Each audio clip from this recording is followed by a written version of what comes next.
On the issue, I agree with the senators about the Garda stations, and we should have the minister in here. But just in relation to an incident last night in St Johnson area of Donegal, near the Derry border, where there was a punishment shooting of a young guy in his home. But I think the issue isn't whether the Garda stations should remain open.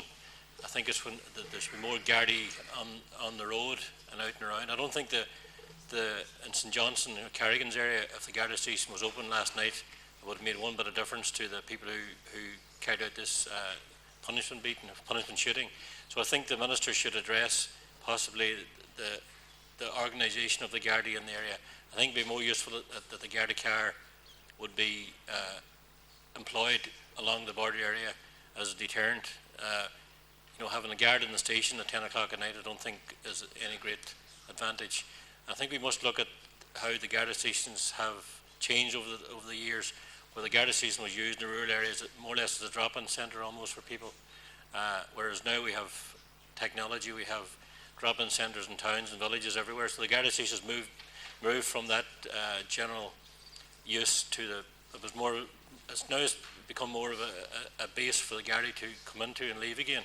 So I think it's not an issue of the Garda stations closing, it's an issue of the guards being available and to be able to combat crime. The Garda stations are used for everything. Even my own wife was born in the Garda station. So there was a function. I don't think that will happen again. And she wasn't. Her father wasn't then for question. He was actually a guard. But that's how the old Garda stations, they were a family-based or a family-orientated function. But today the Garda stations have moved on, and I would agree with many of the sentiments of the senators in opposition. But I think a minister must show the criminals that there are more Gardaí on the streets rather than more police stations. I think the Gardaí on the streets and in the patrol cars and gathering intelligence is a deterrent. And I just sympathise with the family in Donegal who have had this foisted on them last night.